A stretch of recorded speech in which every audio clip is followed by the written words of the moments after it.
Bab 53 Pembinol. Pagi ini Deon terpaksa harus keluar dari apartemennya untuk mencari rujak yang Alden inginkan. Tiba-tiba Amora menelponnya menggunakan ponsel Alden. Dia meminta untuk Deon mencari rujak karena Alden tak akan makan jika tak ada rujak. Hah, nasib banget sih punya sahabat kayak gini. Dimana coba nyari rujak pagi-pagi begini, gerutu Deon sambil menaiki motornya yang terparkir. Dia melajukan motor tersebut dengan kecepatan sedang, netranya menangkap gerobak penjual rujak yang sepertinya baru saja sampai. Deon menghampiri gerobak rujak itu, setelah itu dia turun dari motornya. "Pak, rujaknya ada?" Tanya Deon. "Oh ada mas, masnya mau berapa porsi?" Tanya tukang rujak tersebut. "Beli 2 deh pak," ujar Deon. Tukang rujak tersebut mengangguk, dia mulai membuat rujak tersebut sesekali melihat Deon yang sedang melihat ponselnya.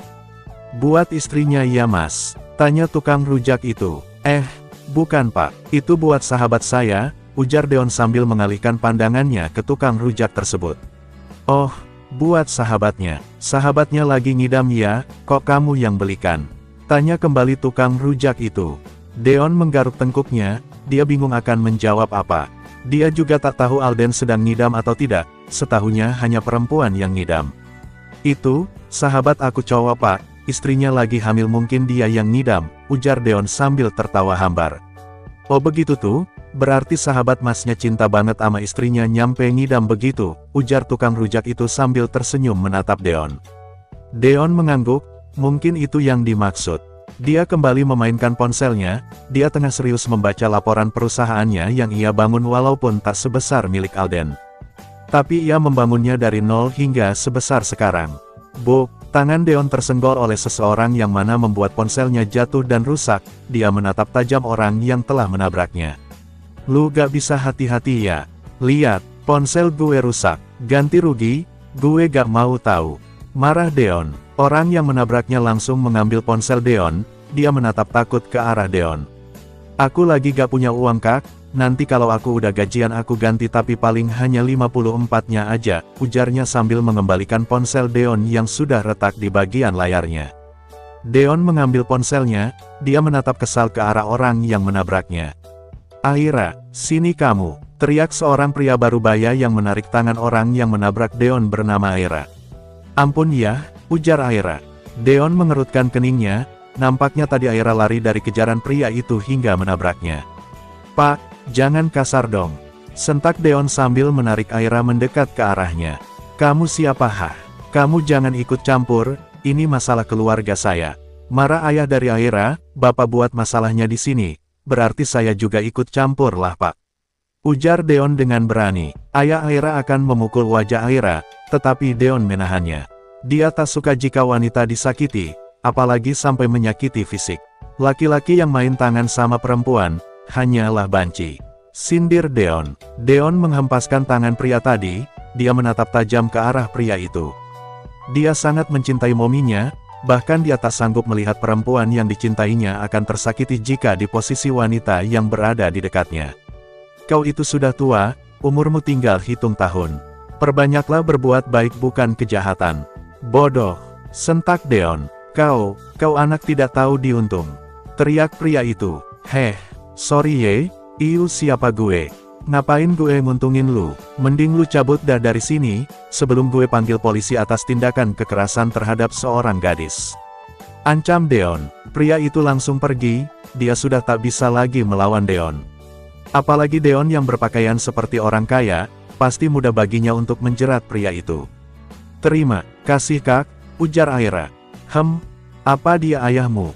Kenapa dia kasar sekali?" tanya Deon. Aira menggeleng, dia menangis tanpa suara. Bajunya sangat lusuh, bahkan wajahnya pun kotor. "Bukan kak, aku gak tahu siapa pria itu. Namun, saat aku sadar dari koma dia bilang bahwa dia ayahku. Saat ini dia ingin menjualku pada bosnya agar mendapatkan lebih banyak uang Hicks. Aku tidak mau jadi istri keempat kak Hicks, lagi pula umurku masih 19 tahun, ujar Aira. Begitu, berarti kalau jadi istri pertama kau mau?" tanya Deon yang mana membuat Aira kaget, begitu pula dengan penjual rujak yang menghentikan aktivitasnya. Kaget Aira dan juga penjual rujak tersebut. Alden saat ini tengah menggerutu, dia sudah tak sabar ingin segera memakan rujaknya. Sedari tadi dia terus merengek kepada istrinya untuk menelpon Deon. Yang, apa? Telpon lagi? Iya, kesal Amora. Alden mengerucutkan bibirnya, dia sebal dengan istrinya yang sepertinya sedang sensitif. Alden memukul pembatas brankarnya, dia sudah seperti anak kecil yang dimarahi oleh ibunya. Hah, ponsel Deon gak aktif, kamu tahu sendiri kan tadi. Siapa tahu dia lagi jalan ke sini. Udah, sabar aja. Kenapa sih? Heran deh, gerutu Amora. Hicks, aku lagi sakit juga dari tadi, diomelin terus Hicks. Jahat banget sih, isak Alden yang saat ini sudah menangis. Kalau aku jahat, dari dulu aku ganti suami.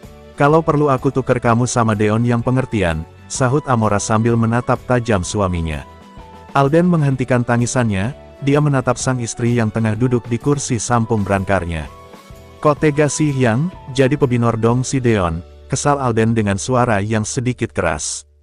Om Deon pembinol. Amora dan Alden mengalihkan pandangan mereka kepada sosok mungil yang memperhatikan percakapan orang tuanya yang berdiri di sebelah sang momi. Gas sayang, jangan dengerin kata Dedi ya, ujar Amora dengan panik. Pembinol apa Dedi? Tanya Albert menghiraukan perkataan Amora. Alden mengangkat satu sudut bibirnya, dia menatap istrinya yang tengah menatapnya tajam. Di otaknya terlintas ide jahil yang akan mempengaruhi sang putra. Pebinor itu, perebut istri orang. Kata Momi, Om Deon mau merebut Momi El dari Dedi, ujar Alden sambil memelaskan wajahnya.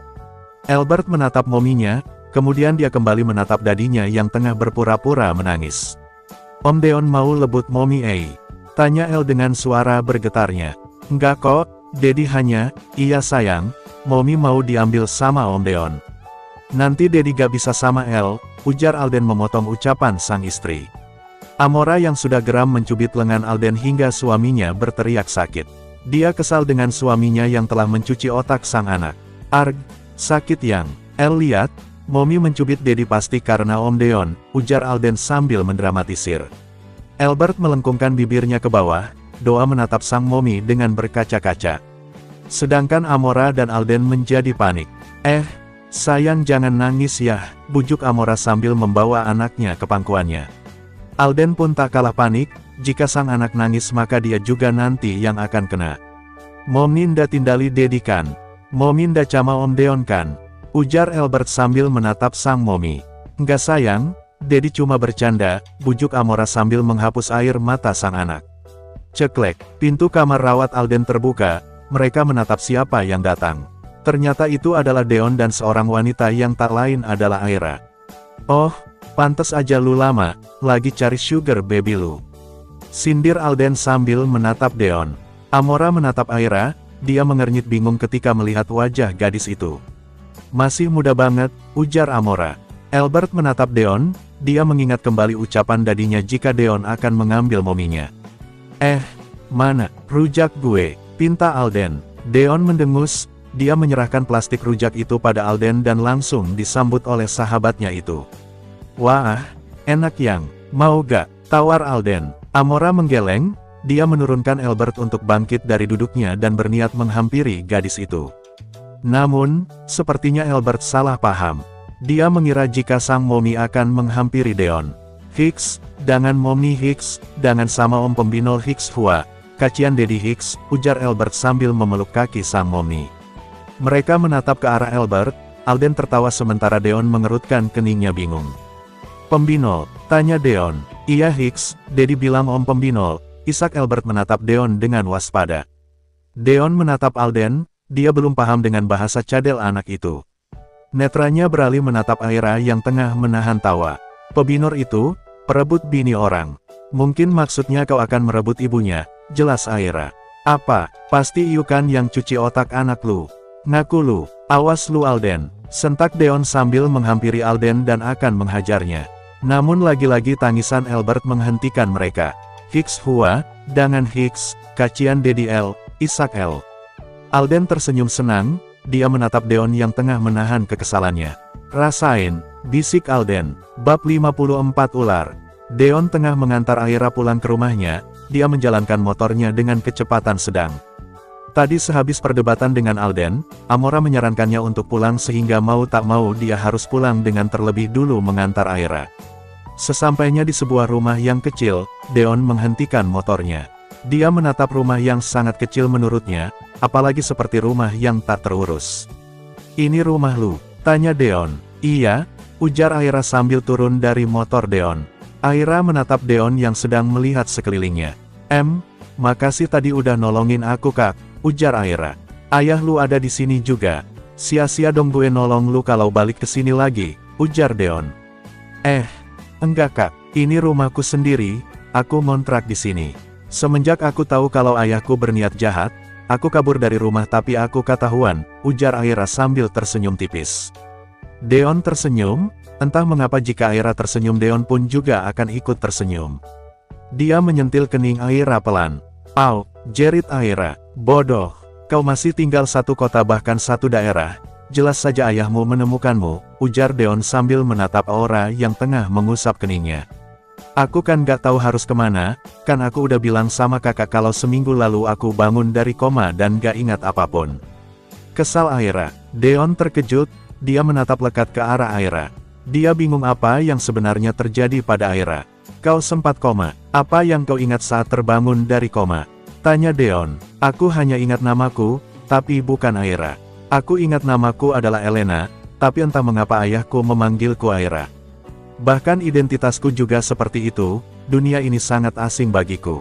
Entah, dokter berkata bahwa aku amnesia," ujar Aira sambil menatap lurus ke arah Deon. Deon mengangguk mengerti, dia paham dengan kebingungan Aira.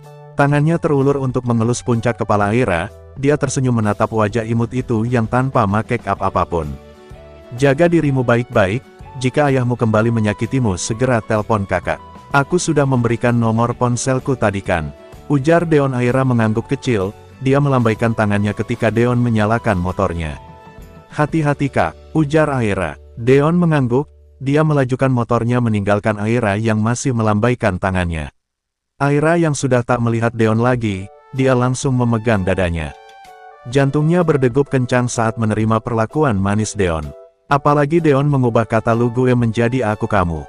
"Jantung Aira kenapa ya?" tanya Aira dengan polosnya. Setelah itu Aira masuk ke dalam rumahnya.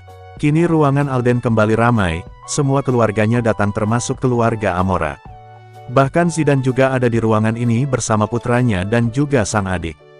"Dad, Al kapan pulang?" tanya Alden pada Jonathan yang duduk di tepi brankarnya.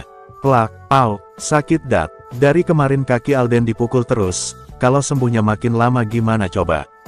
Kesal Alden. "Masih sakit kan? Berarti masih perlu dirawat, baru dipukul pelan aja udah sakit." "Lebay," sindir Jonathan. Alden menatap dadinya itu dengan wajah merengut kesal, dia menatap sang Momi yang duduk di kursi samping brankarnya tengah mengupas apel untuknya. "Mom, lihat Daddy Mom." "Aduh Alden." Jesslyn melihat suaminya, dia menatap suaminya yang sedang memperhatikan cucunya yang sedang main dengan Adila. Dia juga tak mendapat keanehan dari suaminya itu. "Hah? Al, jangan buat masalah. Jika Daddy berbuat sesuatu padamu pasti kau yang mulai lebih dulu," ujar Jesslyn sambil kembali mengupas apel itu. Alden kesal, dia merebahkan dirinya dan memejamkan matanya. Dia sangat bosan berada di ruangan ini, dia sangat tidak leluasa ketika berada di ruang rawat ini. Tak berlangsung lama Alden akhirnya tertidur juga, tak ada yang menyadari dirinya tidur hingga Jonathan yang menyadarinya lebih dulu. "Tidur," gumam Jonathan. Jonathan menyelimuti sang anak, dia membenarkan letak tangan Alden yang terinfus agar tidak tersenggol oleh siapapun. Amora yang sedari tadi sibuk mengobrol dengan orang tuanya akhirnya mengalihkan pandangannya ke arah Alden. Dia melihat suaminya yang sudah tertidur membuat kedua sudut bibirnya terangkat. "Dek, kamu mau ikut kakak keluar sebentar gak?" tanya Arjuna sambil menatap adiknya itu. Amora mengangguk, dia akan bangkit dari duduknya dan menerima uluran tangan Arjuna untuk membantunya bangun. "Kakak mau ngajak Kak Amora kemana?" tanya Arcel sambil memperhatikan gerak-gerik kedua kakaknya. Arjuna tak menjawab, dia langsung menarik tangan Amora keluar dari ruangan Alden. Sementara Arcel yang tak mendapat jawaban ingin mengikuti kakaknya, tetapi Arthur mencegahnya. "Sudah, biarkan mereka. Kamu di sini aja, awasi keponakanmu," ujar Arthur sambil menahan lengan Arcel. "Kan ada mami sama papi," sahut Arcel. "Kamu itu jadi om ada gunanya sedikit napas sih. Disuruh nikah gak mau, dijodohin kabur, disuruh ngurus ponakan ngeluh." Terus kamu maunya apa hah? Laki-laki kok banyak maunya, udah duduk. Titah Gwyn. Arcel tak dapat membantah kembali ucapan sang mami, dia menduduki dirinya kembali di sebelah Zidane. Zidane hanya melirik sekilas, setelah itu kembali menatap ponselnya. Entah ada apa di ponselnya itu, tetapi Zidane selalu menatapnya. Leon menatap sekitar, tatapannya terkunci oleh satu objek. Dia bangkit dari duduknya dan mendekati objek yang ia tuju. Dengan berjalan perlahan dia menghampiri objek itu. Tangannya terulur untuk menjatuhkan sebuah guci yang berada di tak jauh dari brancar Alden. Prang! Mereka semua terkejut mendengar guci itu pecah, ditambah dengan keluarnya hewan yang keluar dari guci tersebut. Ular! Histeris Jesslyn. Adila dan Albert langsung berlari ke pojok ruangan. Albert segera memeluk Agila dengan erat. Ruang rawat itu semakin gaduh akibat teriakan histeris para wanita. Leon mengambil ular yang berjenis king cobra dengan mudah, dia segera membawa ular itu keluar dari ruangan itu. Jesslyn memegang dadanya, dia terkejut melihat ular yang begitu panjang. Netranya mencari keberadaan menantunya, dia khawatir pada Amora yang tengah hamil dan akan membuat wanita itu syok. Nyatanya Amora telah keluar bersama Arjuna tadi. Kenapa bisa ada ular di kamar ini? Heran Jesslyn. Jonathan keluar dari ruangan itu begitu pula dengan Arthur dan Zidane. Mereka akan menyusul Leon yang membuang ular itu entah kemana. Queen menghampiri Jesslyn, dia memeluk sahabatnya itu yang tampak sangat ketakutan. Jesslyn sangat takut dengan ular, untung saja Leon segera membawanya keluar. Beruntung, Alden tak terbangun walau ada suara guci yang pecah. Sepertinya obat uang diminum pria itu memberikan efek kantuk sehingga dia tak sadar apa yang terjadi. Ceklek, mereka menatap Amora dan Arjuna yang baru saja kembali. Terlihat kantong plastik yang dibawa oleh Amora. Sepertinya Arjuna mengajak adiknya untuk belanja cemilan. Ada apa ini? Kok guci itu bisa pecah? Tanya Amora. Amora sempat menyukai guci itu, tapi sayangnya guci itu hanya untuk kamar ini. Dia menatap sendu guci yang ia sukai pecah berkeping-keping, netranya menatap ibu mertuanya yang menghampiri dirinya. Itu tadi kesenggol kucing? Iya, kesenggol kucing, ujar Jesslyn sambil merangkul Amora. Amora mengerutkan keningnya, dia heran mengapa ada kucing di kamar elit seperti ini. Apa mungkin kucing peliharaan salah satu pasien? Bukankah tidak boleh membawa hewan peliharaan ke sini? Kucing, bisa ya kucing liar sampai sini? Manjat dari mana? Bingung Amora. Oh itu dia manjat dari genteng. Iya dari genteng, sahut Queen. Amora tambah tak mengerti, dia menatap putranya dan juga Agila yang tengah berdiri di pojokan dengan wajah takut. El kenapa nak? Tanya Amora sambil menghampiri putranya. El yang tadi sedang memeluk Agila melepaskan pelukannya saat ia mendengar suara sang Momi. Momi, seru El sambil memeluk kaki morninya. Momi, tadi ada ulel, cama kakak Cinga ulelna dibuang, ujar Albert sambil mendongakkan kepalanya menatap sang Momi. Amora mengerutkan keningnya, maminya bilang itu kucing yang datang dari genteng. Bukankah di sini gak ada genteng ya? Tanya Amora sambil menatap Jesslyn dan Gwyn. Hehe itu, ucap Jesslyn yang bingung akan bicara apa lagi. Dia hanya takut Amora shock, dan berakhir menantunya tahu karena aduan cucunya. Bab 55 sekarang keadaannya berbeda. Leon, Zidane dan Arthur kembali ke kamar rawat Alden. Mereka melihat Amora yang tengah memeluk Albert. Kalian sudah kembali? Tanya Arthur sambil menghampiri Amora. Amora menoleh. Dia menatap papinya dengan tatapan bingung. Pi, kenapa bisa ada ular di kamar ini? Pasti bukan sebuah kebetulan kan? Tanya Amora. Hah, semalam kalian tidur jam berapa?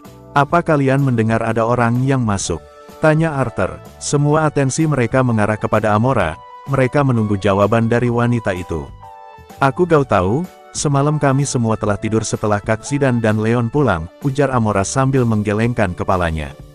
Sementara Jonathan dan Arcel membereskan pecahan guci itu, mereka takut jika pecahannya akan melukai mereka. Bagaimana kau tahu jika di dalam guci itu ada ular Leon? Tanya Arthur dengan wajah penasarannya.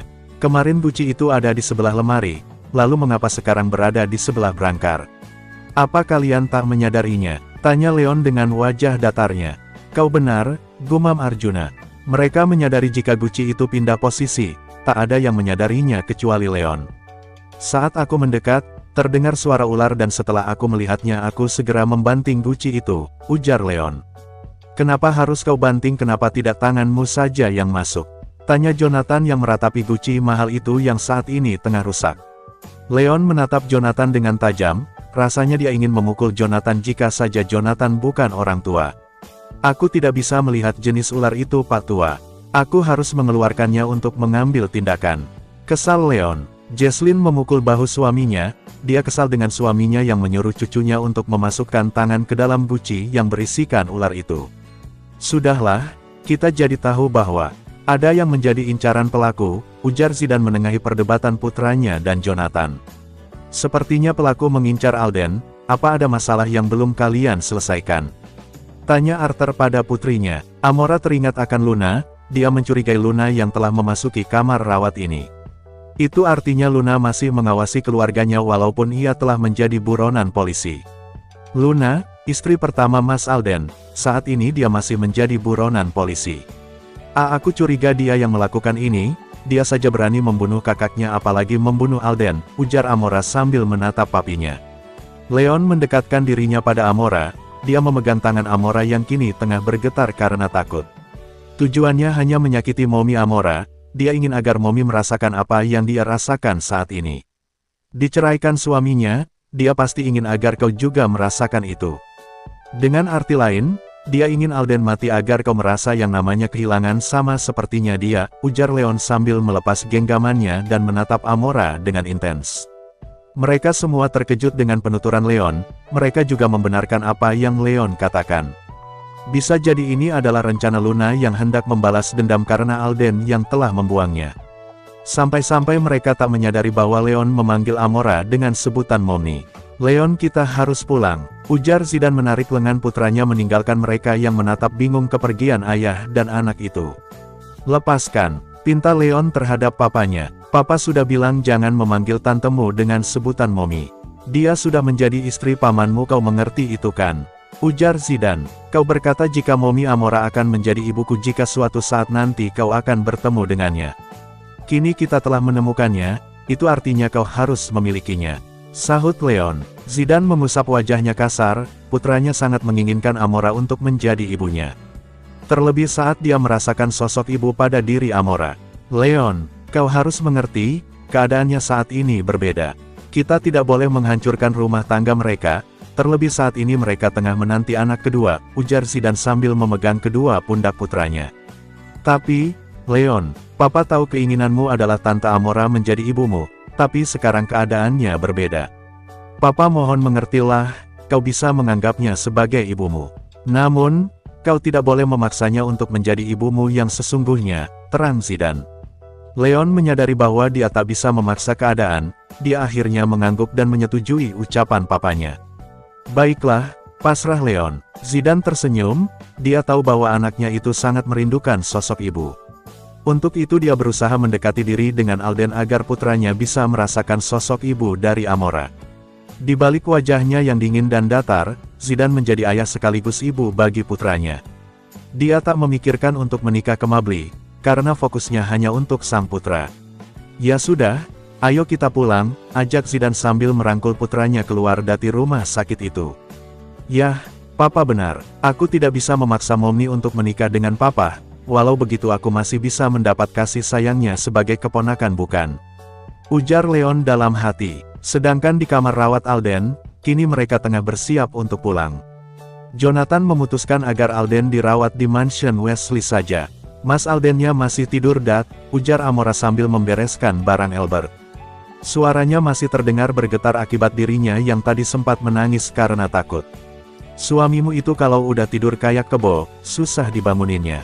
Coba kamu bisikin dia bilang mau cari suami baru, kali aja bangun, ujar Jesslyn.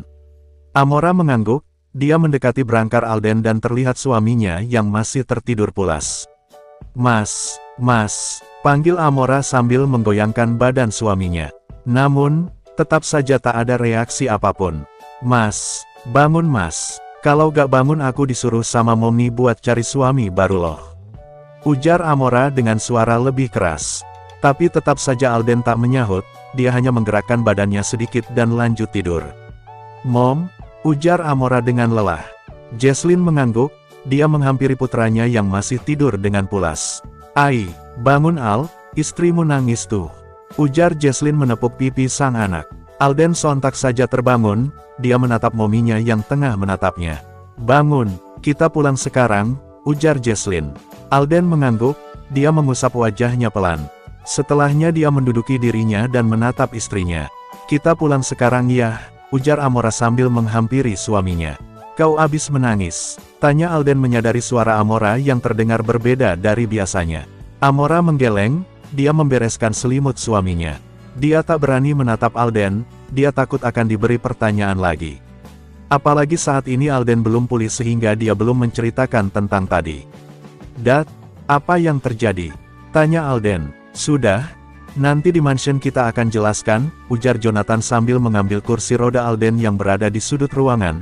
Pecahan buci itu sudah selesai dibereskan oleh Arjuna dan Arcel, sementara yang lain langsung membereskan barang-barang mereka. Alden masih bingung dengan situasi yang ada, apa dia tidur terlalu pulas hingga tak menyadari apa yang terjadi. Netranya menatap Albert yang berada di gendongan Arthur, dia beralih menatap Agila yang sedang digandeng oleh Evelyn. Ada apa ini? Gumamnya. Bab 56 Perbuatan Luna lagi. Mereka telah sampai di mansion Wesley, bahkan keluarga Miller juga ikut pulang ke mansion Wesley. Jonathan mendorong kursi roda Alden, sedangkan Jesslyn menggandeng menantunya dan keluarga Miller yang lain mengikuti mereka dari belakang. Kok kita ke sini? Tadi katana opa kita pulang. Tanya Albert yang kini berada di gendongan Arcel. Nanti tanya sama opa ya, soalnya om gak tahu kenapa kita kesini, ujar Arcel sambil menatap ponakannya yang juga tengah menatapnya. Albert mengangguk, dia menyenderkan kepalanya pada dada bidang Arcel. Dibandingkan dengan Arjuna, Albert lebih dekat dengan Arcel. Karena Arcel penyuka anak kecil, Doa merupakan pribadi yang sedikit ramah sehingga Albert cepat menerima kehadiran Arcel. Jonathan segera menaiki lift dengan diikuti oleh Jesslyn dan Amora. Sementara Arthur dan keluarganya lebih memilih duduk di ruang tamu menunggu putri mereka yang akan mengurusi suaminya lebih dulu. Pi, apakah keselamatan Amora juga akan terancam karena mantan istri Alden itu? Jika saja Leon tak mendapatkan ular itu, bisa saja Amora yang menjadi korban, tanya Arjuna sambil menduduki dirinya di sofa. Papi berencana akan menaruh orang kepercayaan Papi untuk menjaga Amora dari jauh.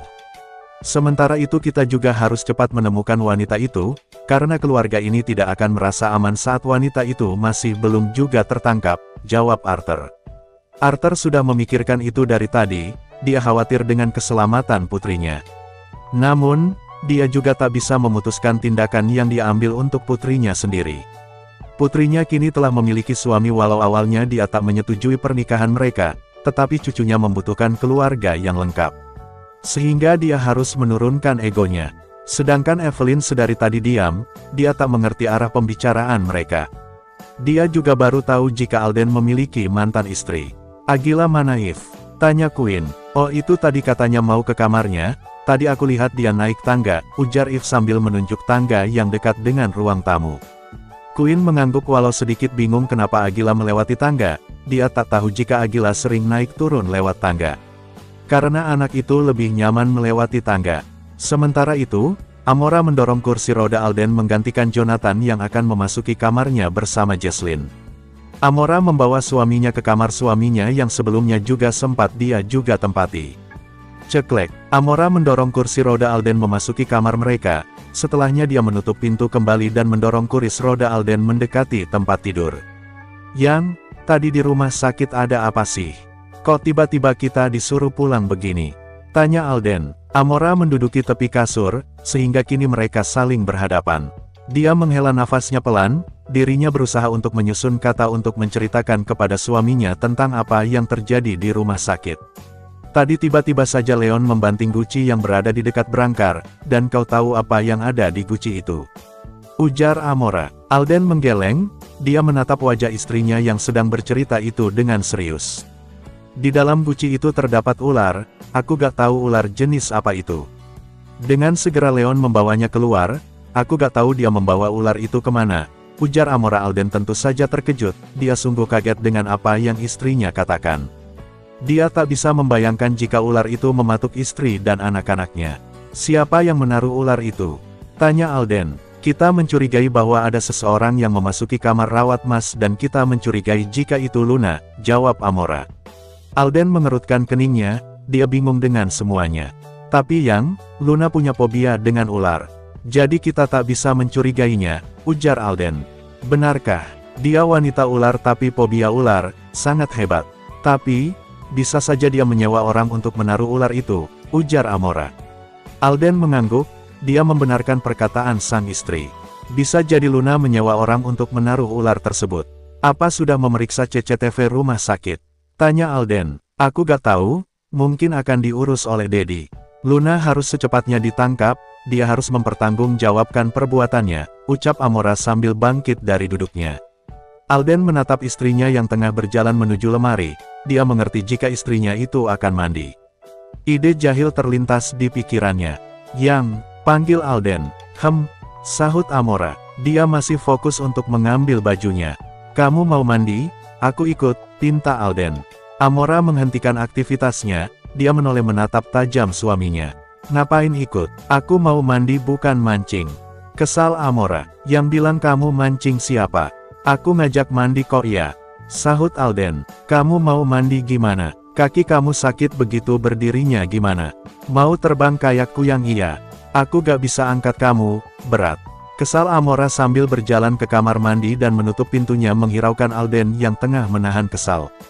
Di sebuah kafe, terdapat seorang wanita yang memakai topi dan kacamata juga di depannya terdapat seorang pria yang sedang menunggu wanita itu berbicara. Gimana, kamu sudah lakukan yang saya suruh? Tanya seorang wanita kepada pria di depannya. Sudah, saya sudah melakukan yang Nona perintahkan. Jadi, apa bayaran untuk saya? Ujar pria itu. Wanita itu tersenyum, dia mengeluarkan uang amplop berisikan uang yang lumayan tebal. Bagus, ini uang untuk kamu, ujarnya sambil menyerahkan amplop itu. Pria itu langsung menerimanya, dia langsung mengecek uang yang berada di amplop itu. Lumayan, ujarnya sambil memasukkan amplop itu pada tasnya. Apa kau yakin ular itu bisa membuatnya mati? Tanya wanita itu. Sangat yakin Nona, bukan hanya pria itu. Bahkan istri dan anak-anak mereka pun kena, ujar pria itu. Wanita itu mengerutkan keningnya, setahu dia hanya ada satu anak. Kenapa pria itu menyebut anak-anak? Anak-anak, tanyanya. Iya, satu laki-laki dan satu perempuan, ujar pria itu menatap bingung wanita di hadapannya. Apa, kau bilang anak perempuan? Apa seperti ini? Ujar wanita itu sambil menyerahkan ponselnya kepada pria di hadapannya. Iya, dia anak itu. Mengapa Nona Luna terkejut seperti itu? Heran pria itu. Wanita itu adalah Luna, dia yang menyuruh pria itu untuk menaruh ular di kamar rawat Alden. Tapi dia tak tahu jika putrinya akan ikut menginap di sana. Itu putriku bodoh. Sentak Luna. Mana saya tahu itu putri Anda, salah Anda sendiri yang tak memberitahu saya, ujar pria itu sambil bangkit dari duduknya dan meninggalkan Luna. Luna terdiam, dia menggigit jarinya. Dia khawatir terhadap putrinya, tetapi tiba-tiba seringaian muncul di bibirnya. Tak apalah, yang penting dendamku terbalaskan. Aku benci dia yang saat ini tengah bahagia bersama keluarga barunya, sedangkan aku harus kehilangan janinku dan menjadi buronan polisi, gumamnya. Luna tak tahu jika Alden dan keluarganya telah terselamatkan dari ular itu, dia mengira jika berita tentang kematian keluarga Alden akan segera ia dengar.